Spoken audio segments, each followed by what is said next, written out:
as it has been, is over. From this time forward, you will service us.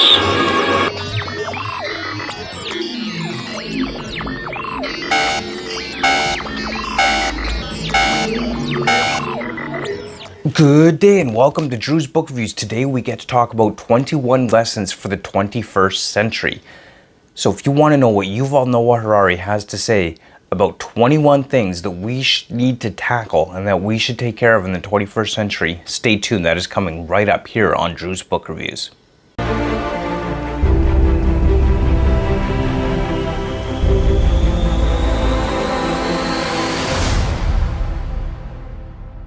Alright, so let's talk about Yuval Noah Harari.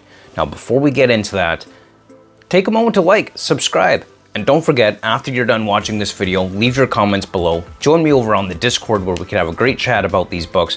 And also what you can do is you can join me over on my Bookstagram, so you can follow me there as well. Alright, so let's talk about 21 lessons for the 21st century.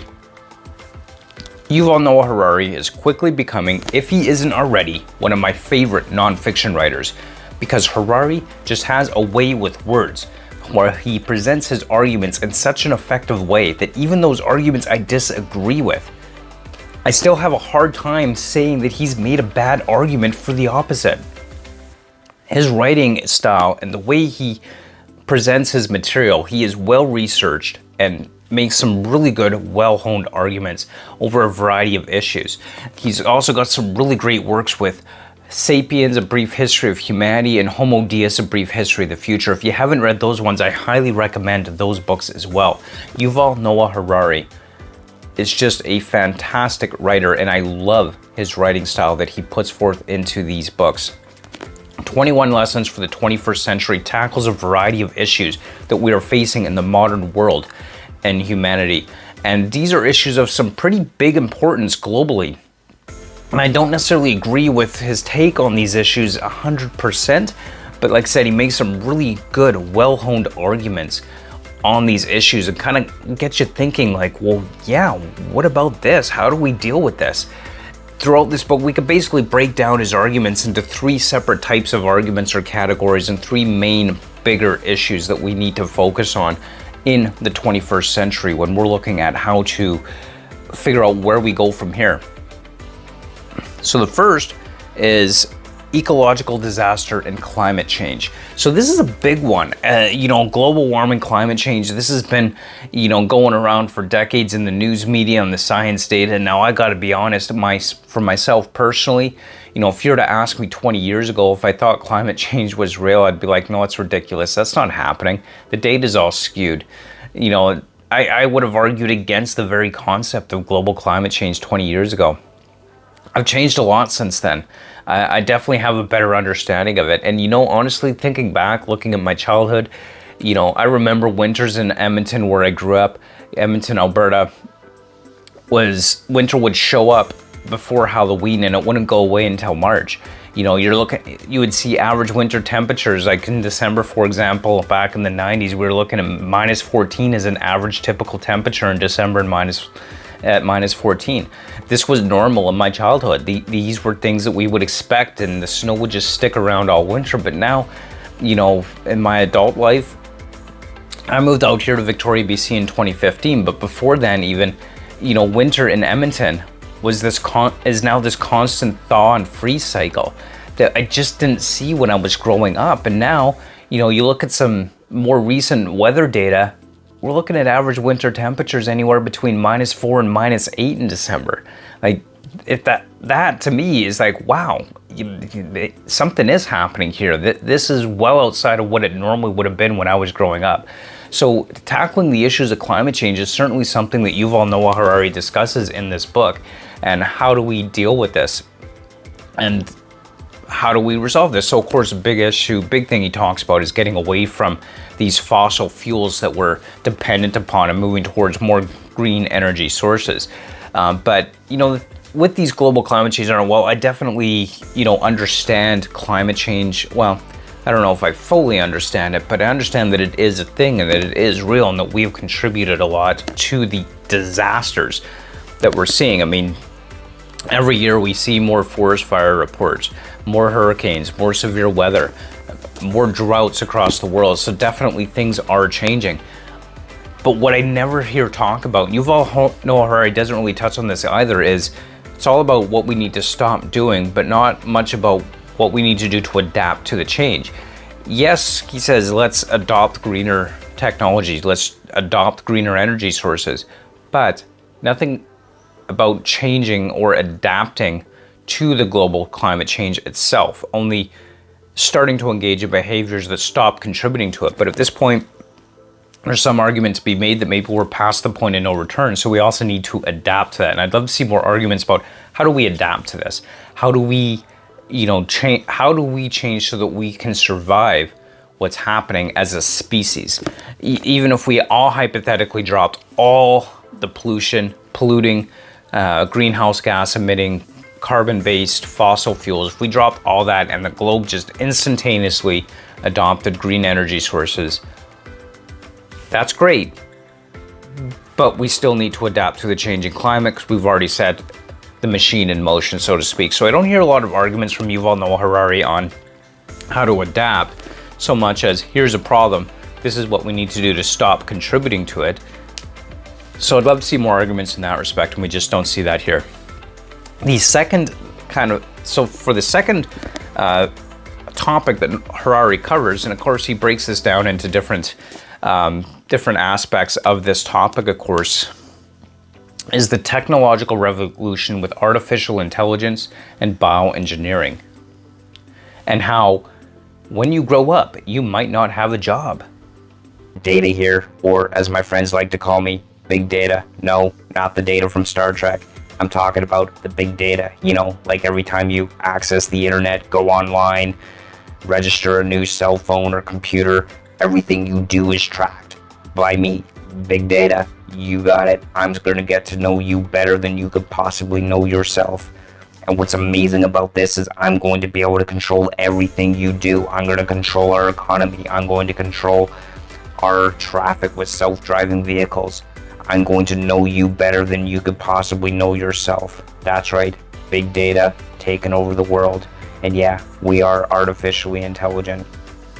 You can bet that with our artificial intelligence, while we used to be able to only do the manual labor with robotics, now we're going to do all the cognitive functions that go along with that. That's right, we're going to be able to think, react, and make judgment calls and decisions far better than you humans. As a result of this, you could bet that we're probably going to see a useless class in the future where all these low-skilled jobs will simply be gone. There will be no need for them anymore. I mean, when a robot can do the job, when AI can do the job, why should we pay and hire humans to do the work? It's so much cheaper and more cost-effective. So don't say we didn't warn you. After all, as Yuval Noah Harari says, perhaps in the 21st century, populist revolts will not be staged against an economic elite that exploits people, but against an economic elite that does not need them anymore. This may well be a losing battle. It is much harder to struggle against irrelevance than exploitation. Don't say we didn't warn you. Anyway, Big Data here signing off. I'm just going to let Drew finish this video before we really take over his job. Bye. Wow, that's kind of crazy. I think I was just taken over by an AI robot for that part. Well, hopefully my job, my real world job, doesn't get taken over by AI robots before I need to retire. Jeez. How about that, eh? Artificial intelligence taking over our jobs. Well, it'll be interesting to see where that goes in the future. Anyway, the third and final aspect of Harari's arguments, or sections, I guess, or topics that he covered in this, is nuclear war. Now, he argues that nuclear war is a threat that we all need to be aware of, that we need to deal with, because it has a potential to destroy our world. Now, I have to say, this is one of those areas where I completely disagree with Yuval Noah Harari. Again, he's got a persuasive argument. Like, he definitely writes well his arguments with respect. But if we actually sit back and think of it, there hasn't been nuclear war ever, really. Yes, there were the atomic bombs dropped on Nagasaki and Hiroshima. Absolutely, that happened in World War II. But nothing like that has happened on this world ever since then. The threat of nuclear war has never actually led to nuclear war. No other country has ever used an atomic weapon in warfare at all, despite the threats. There just doesn't seem to be any historical precedence. Well, maybe that's the wrong thing to say. There is historical precedent for using nuclear weapons. We know this happened during World War II.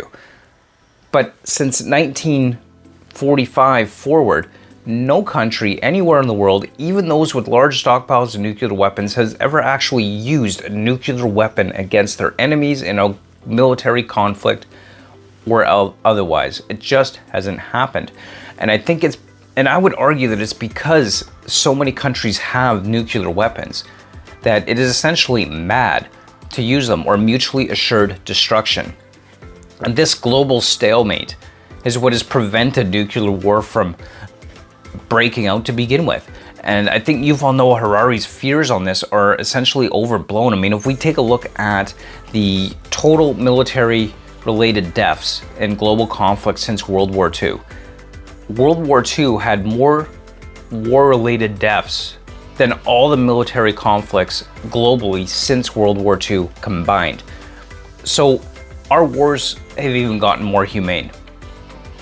I know that seems kind of like a odd thing to say, war humane, but overall I think we have gotten more humane. Our war has been more focused, more centralized. Ideally, we'd like to have a world without war altogether. But ultimately, even Harari recognizes that global military conflicts are becoming more concentrated, more focused, more targeted to avoid mass civilian casualties in these mass battles where tens of thousands or hundreds of thousands of military troops have to die in war. Like we saw with World War I and World War II, we just don't see that kind of war anymore because of how we've changed how globally countries have changed how they approach warfare, and where their military actions are much more targeted, much more centralized, much more focused, and much more efficient. And it's odd to think that war has gotten more humanitarian, or we've gotten better at that.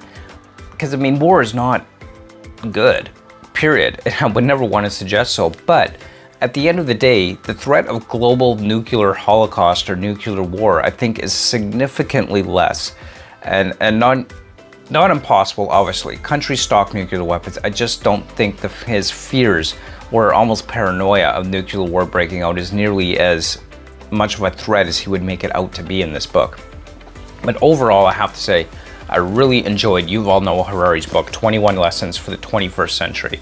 I think he did a fantastic job talking about everything that's going to impact us, how we need to look at the future. And one thing that I love what he says, that nobody can predict the future, which is kind of funny when you think about it, because this whole book is about predicting the future and how we're going to deal with these problems as they evolve.